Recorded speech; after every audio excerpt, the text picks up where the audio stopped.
ఒక కంపెనీ ఒక చోట ఎగ్జిక్యూటివ్ ఆఫీసర్ పోస్ట్ ఖాళీ ఉంది అనుకుంటే ఒక ఒక ఒక ఒక ఒక బీటెక్ కాలేజీ, ఒక బీటెక్ ఇంజనీరింగ్ కాలేజీ వాళ్ళ దగ్గర నుంచి ఒక 30 మందినో 40 మందినో రిఫర్ చేస్తుంది ఉద్యోగాల కోసం. ఆ ఉద్యోగాల కోసం రిఫర్ చేసినప్పుడు ఆ 40 మంది 50 మంది ఉద్యోగాల కోసం వెళితే దాంట్లో ఒకరికో ఇద్దరికో ఉద్యోగం వస్తుంది. సో రిఫర్ చేసినటువంటి లక్షల మంది, వేల మంది ఉద్యోగాలు ఇచ్చినట్టు కాదు.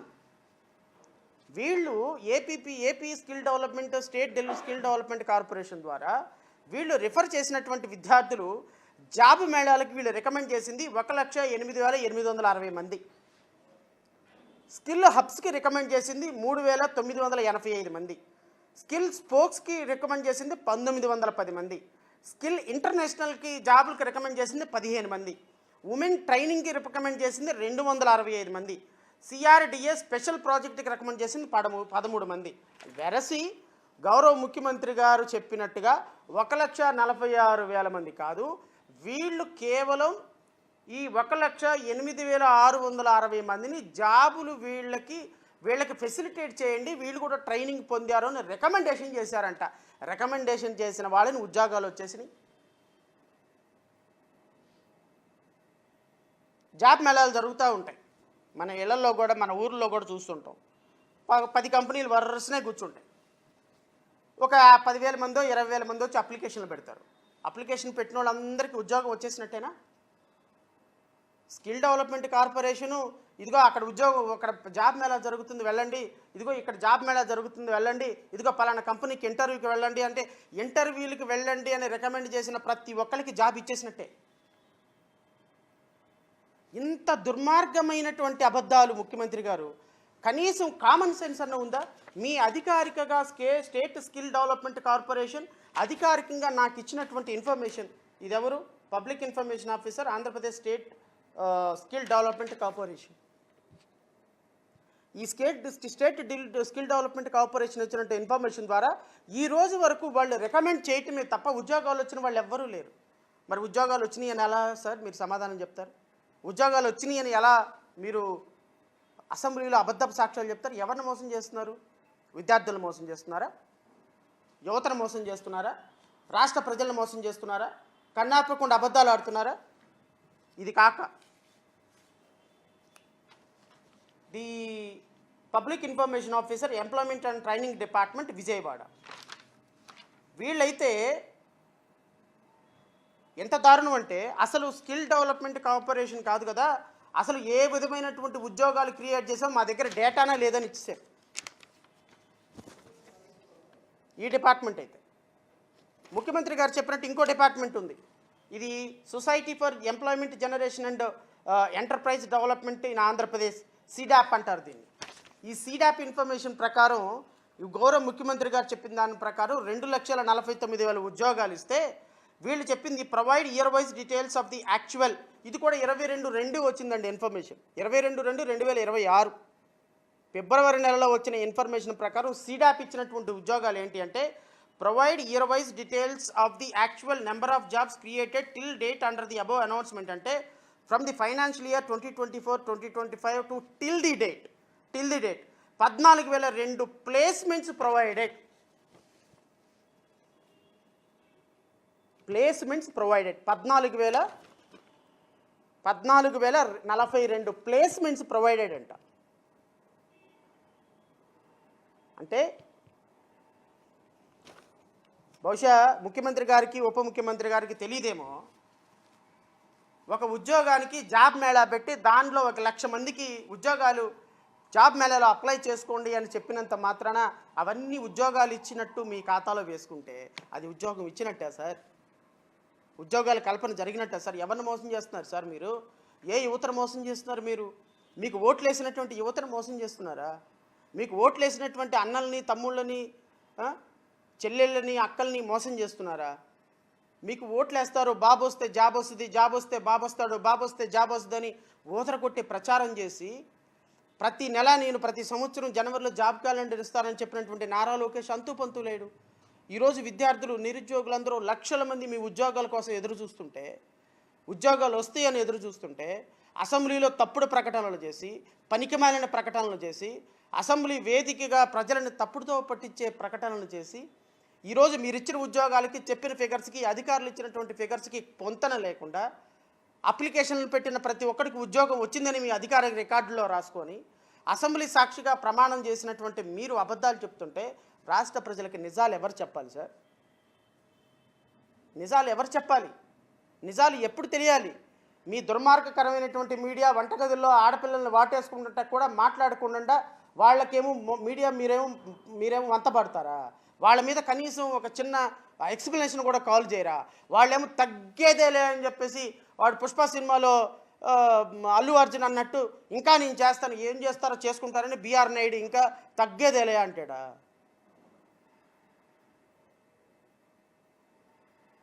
అసెంబ్లీ సాక్షిగా మీరు 6,28,387 ఉద్యోగాలు వచ్చినాయి అని చెప్తుంటే ఆ పక్కన కూర్చున్న గొర్రెలు సప్పట్లు కొడతారా?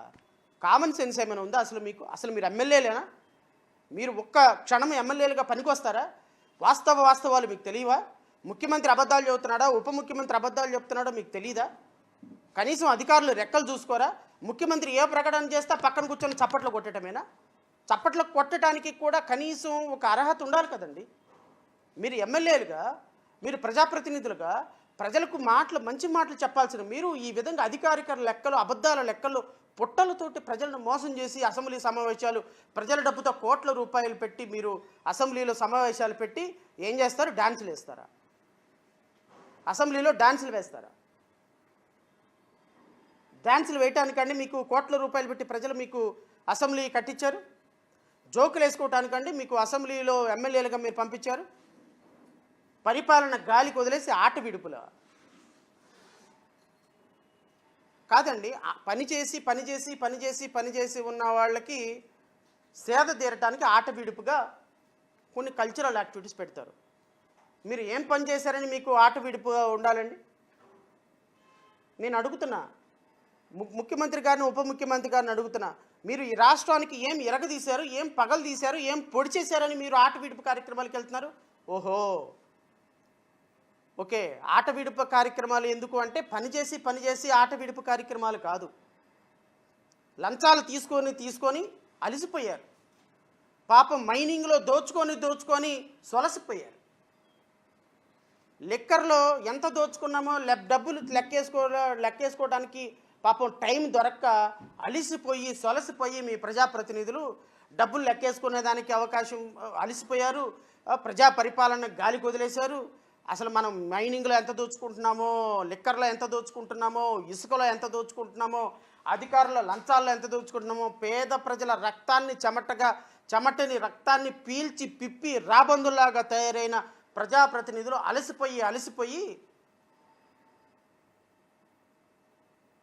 అలసిపోయి కుంభకర్ణుడు నిద్రపోయినట్టు అసెంబ్లీలో పడుకొని నిద్రపోతున్న ఎమ్మెల్యేలు కొంతమంది. పాపం వీళ్ళకి అకస్మాత్తుగా గుర్తొచ్చింది ఏంటంటే ఆట విడుపు కార్యక్రమాలు. ఎందుకు ఆట విడుపు కార్యక్రమాలు? పని చేసే వాళ్ళకి ఆట విడుపు కార్యక్రమాలు. మీకెందుకండి? లంచాలు తీసుకునే ఎమ్మెల్యేలకి మీకెందుకండి ఆట విడుపు కార్యక్రమాలు? ప్రజలు కోట్ల రూపాయలు పెట్టి అసెంబ్లీని నడిపిస్తుంటే, ప్రజలు కష్టపడుతుంటే, ప్రజల కన్నీళ్ళు ఆకలి ఆర్పుకోవటానికి కన్నీళ్లు మింగుతున్నారండి రాష్ట్ర ప్రజలు. నేను గౌరవ ఎమ్మెల్యే శాసనసభ్యులను కోరుతున్నా, ఒక్కసారి బయటికి రండి సార్, ఒక్కసారి బయటికి రండి. ప్రజల కష్టాలు ఏంటో తెలుస్తాయి, ప్రజల బాధలు ఏంటో తెలుస్తాయి, జరుగుతున్న ప్రమాదాలు ఏంటో తెలుస్తాయి, రాష్ట్రంలో జరుగుతున్నటువంటి ప్రమాదాలు ఏంటో తెలుస్తాయి. బుడమేరు పొంగి కొన్ని వేల కుటుంబాలు రోడ్లను పడినాయి సార్. బుడమేరు పొంగి కొన్ని వేల కుటుంబాలు రోడ్డును పడితే ఆక్రమణలు తొలగిస్తామని చెప్పేసి మాట ఇచ్చినటువంటి ముఖ్యమంత్రి అంతా పంతు లేకుండా ఆ బుడమేరులో ఉన్న ఆక్రమణలు, రాష్ట్రంలో ఉన్న ఆక్రమణల మొత్తాన్ని రెగ్యులరైజ్ చేస్తూ ఒక జీవో ఇచ్చినటువంటి దుర్మార్గకరమైనటువంటి ప్రభుత్వం. రండి సార్, చూడండి ఒకసారి ప్రజల ఆర్తనాదాలు ఎలా ఉన్నాయి సార్. వోల్వో బస్సులో మొన్న ఒక్క రోజులోనే 30-40 మంది వోల్వో బస్సులో మాడి మసి అయిపోయినారు సార్. వోల్వో బస్సులో కూర్చున్న తోట తల్లి బిడ్డ చచ్చిపోయారు. ఆ ట్రావెల్ యజమానులందరూ కూడా మీకు డబ్బులు ఇచ్చి పైన 400-500 టన్నులు వేసుకొని గ్యారేజ్ వేసుకొని రూల్స్కి వ్యతిరేకంగా ఎవ్రీడే కొన్ని వందల వాల్వో బస్సులు తిరుగుతున్నాయి సార్. పట్టించుకోండి సార్, ఒకసారి వాళ్ళని పట్టించుకోండి సార్, ఆ బస్సులను పట్టించుకోండి సార్. బస్సు ప్రమాదాలకి కారణం పైన వేస్తున్నటువంటి కింద వేస్తున్నటువంటి వందల టన్నుల యొక్క లగేజ్ అన్న విషయం మీకు ఎప్పటికి సార్ అర్థం అవ్వాలి? 40 మంది చచ్చిపోతే 4 రోజులు తనిఖీలు చేసి పక్కన పడేశారు సార్. 40 మంది చచ్చిపోతే 4 రోజులు తనిఖీ చేసి పక్కన పడేశారు, అయిపోయింది. బుడమేరు 100 మంది చచ్చిపోతే అంతా ఈనాడు ఒక నిధి పెట్టింది, ఆంధ్రజ్యోతి ఒక నిధి పెట్టింది, రాష్ట్ర ప్రభుత్వం ఒక నిధి పెట్టింది. ఒక 1000 కోట్లు 2000 కోట్లు వచ్చినాయి, దోచేసుకున్నారు. దానికి అంతు పంతు లేదు, దానికి లెక్క జమ లేదు, అయిపోయింది. ఈవెన్ ఏదైనా దుర్మార్గం జరిగితే రాష్ట్ర ప్రకృతి వైపరీత్యాన్ని కూడా డబ్బులుగా మరల్చుకోగలిగినటువంటి ఘనాపాటిలో ఉన్నటువంటి ప్రభుత్వం ఈ ప్రభుత్వం. మీకు ఆటపాటలు ఎందుకు, ఆట విడుపులు ఎందుకు సార్ మీకు? ఎవరి డబ్బుతోటి ఆట విడుపులు? మొన్న మున్సిపల్ స్టేడియంలో కోట్ల రూపాయలు ఖర్చు పెట్టి ఆటలాడుకున్నారు, డ్రామాలు ఆడుకున్నారు. పాటలు, ఈలలు, గోలలు. ఒక ముఖ్యమంత్రి, ఒక ఉప ముఖ్యమంత్రి అసెంబ్లీలో వెకిలి చేష్టలు, నవ్వులు, ఆ డ్రామాలు, ప్రజల సొమ్ముతోటి మనం ఈరోజు ప్రజలు ఇన్ని కష్టాలు పడుతున్నారు. 164 సీట్లతోటి మనకు అత్యున్నతమైనటువంటి అధికారం ఇస్తే ఆ ప్రజల కష్టాలని గాలికి వదిలేసి చూడండి సార్, ఆంధ్రప్రదేశ్ రాష్ట్రానికి కుదిమేసినటువంటి విషాదాలు. నిన్నగాక మొన్న కాకినాడలో విస్ఫోటనం జరిగి 28 మంది చచ్చిపోయారు సార్. 28 మంది చచ్చిపోతే కనీసం ఆ చచ్చిపోయిన కుటుంబాలకి శ్రద్ధాంజలి ఘటించాలి అన్న మినిమం కామన్ సెన్స్ లేకుండా home minister Anitha, industrial minister, మాజీ ఉప ముఖ్యమంత్రి ఆ వేషాలు, పాటలు, గోలలు, వేలలతోటి ఏం బాగుందని సార్ రాష్ట్రం? మీరు అంత అద్భుతమైనటువంటి ఆనందకరమైనటువంటి సాంస్కృతిక కార్యక్రమాలు చేసుకొని పాటలు, ఈలలు, గోలలు, సరదాలు, సంతోషాలు చేసుకోవాల్సిన దానికి మీరు ప్రజాప్రతినిధుల, సినిమా స్టార్ల? పోనీ పవన్ కళ్యాణ్ గారు ఆయన వేషం వేశాడు అంటే, ఆయన పాట పాడాడు అంటే, ఆయన డ్యాన్స్ వేసాడంటే ఒక పద్ధతి ఉంటుంది. ఎందుకంటే ఆయన నేపథ్యమే సినిమా నేపథ్యం కాబట్టి, ఆయనకి రాజకీయాలు అనేవి మనసులో లేవు కాబట్టి, ఆయన కేవలం ఒక ముసుగు వేసుకుని రాజకీయాలనే ముసుగు, ప్రజాసేవ అనే ముసుగు వేసుకొని వచ్చారు కాబట్టి ఆయన ఆడినా పాడినా చెల్లిపోతుంది. ముఖ్యమంత్రి గారు అలా కాదు కదండి. మీరు గత 45 సంవత్సరాల నుంచి యాక్టివ్గా ప్రజా జీవితంలో ఉన్నారు. అక్కడ ఉన్నటువంటి గోరంట్ల బుచ్చయ్య చౌదరి గారు లాంటి వాళ్ళు, ఎంతమంది గొప్ప గొప్ప ప్రజాప్రతినిధులు 30-40 సంవత్సరాల నుంచి ప్రజలతోటి మమేకమైన ఉన్నవాళ్ళు, ఆటపాటలతోటి, డ్యాన్సులతోటి మీరు రాష్ట్ర ప్రజలు కట్టినటువంటి పన్నుల్లో నుంచి డబ్బుల్ని కోట్ల రూపాయలు దుబారా చేస్తుంటే ప్రజలు ఏమనాలి సార్? ప్రజలు ఎక్కడికి వెళ్ళాలి సార్? ప్రజలు ఎవరిని అడగాలండి? నాకు తెలిసినంత వరకు ఇంత దుర్మార్గమైనటువంటి పరిపాలన ఇప్పటి వరకు ఎప్పుడు ఆంధ్రప్రదేశ్ రాష్ట్రంలో ప్రజలు కని విని ఎరుగరు. ప్రజలు కని విని ఎరుగరండి.